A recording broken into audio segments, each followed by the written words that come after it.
ดอ่ะเหลือแต่น้ำจิ้มเหลือไว้อ่ะเป็นซองอ่ะไม่เอาไว้ทั้งหม นี่ ด เขาไม่มากินบ่ โอ้ว่าจะเหลือไว้กินตอนบ่าย ฉันบอกเสียนไป ๆบ่ายตัวดำๆที่นั่งอยู่นะโอ้ ตัวไปตัวนี้เห็นมันข้าบไปอยู่มันเบิดแล้วก็เลยไม่ได้สนใจหาตัวนี้ไงข้าบไป นี่แหละ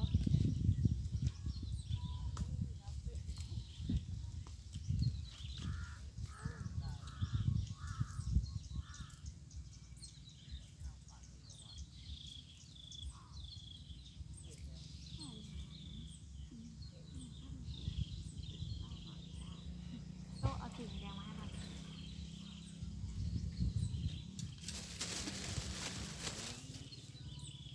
อดอยากค่ะพวกเราว่าจะถือสิ่งของบ่ายๆเนอะน่าจะ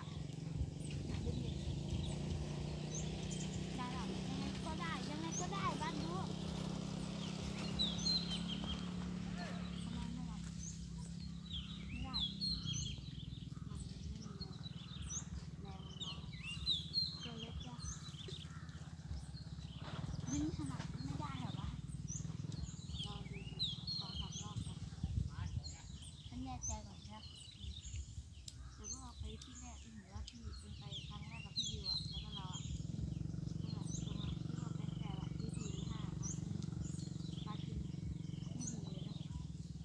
ะแต่ปลาเยอะแต่ปลาไม่กินเขาน่าจะให้อาหารมันเรียบร้อยเราหายตัวนั้นแน่เลยใช่ไหมน้ำท้องนั่นแหละเอาไปถึงไม่ถึงแล้วมันเปิดกล่องได้ไงวะนึ่งจะกัดเราโอ้หมามันก็กัดเราก็ได้มันไม่ได้ตัวไหนจะกัดอีกไอ้ตัวดำๆอ่ะนี่นะแล้วกลัวนี่อ่ะก็ให้น้ำ ขอหน้ามึงนี่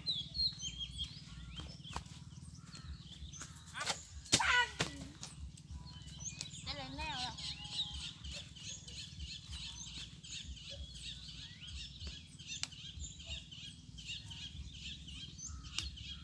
เราได้สองตัวอยู่เราก็ได้สองปลาที่นี่กินดีกว่าเงียบเลยนะไม่ร้อนเท่าที่นี่เนาะ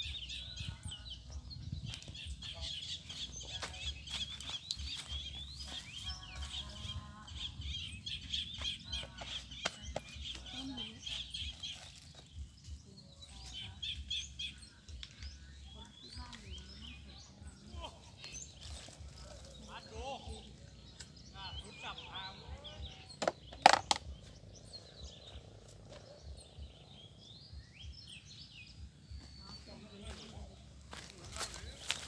ได้ยังไงก็ได้เชื่อฟิล์มให้โต้ดูโต้ดูจ่ายการวิเคราะห์ได้เป็นไงส่งพร้อมสามทีส่งพร้อมสามทีดูจากการวิเคราะห์แล้วเป็นไงเป็นไงส่งพร้อมสามทีดูจากการวิเคราะห์ โอ้หาคู่เลยเว้ย จะได้สี่ตัว หาไปเด้อที่แบงไง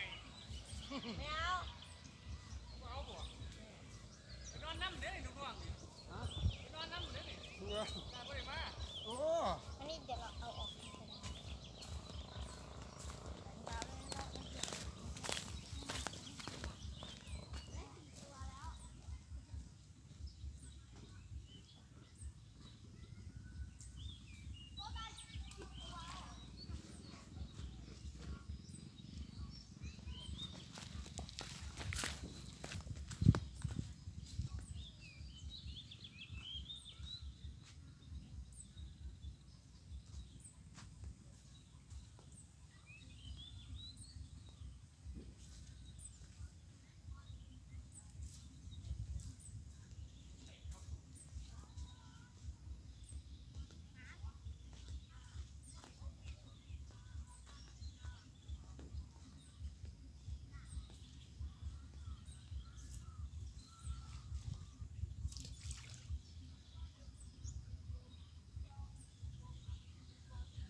ได้แล้วน่ะ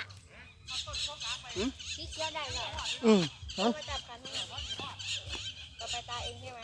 เฮ้ยซอย18มาบ้านโน้นกลัวนี่ล่ะ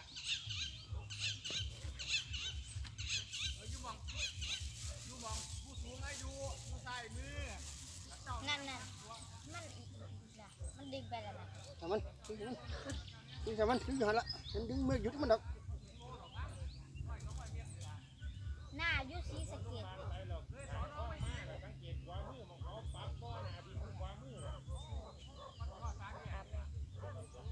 บ่อกุ้งไอ้ทหารกุ้งอบยังอ่ะ เด็ดติดไก่ ไกลว่ะนายอยู่ซีสะเกตว่ะ พี่ไทย ยุละเอ็ด อยู่ไรเอ็ด ละเอียด เจ้าเคยไปพนมไพรวะ บ่ บ่ไป บ่เคย นึกว่า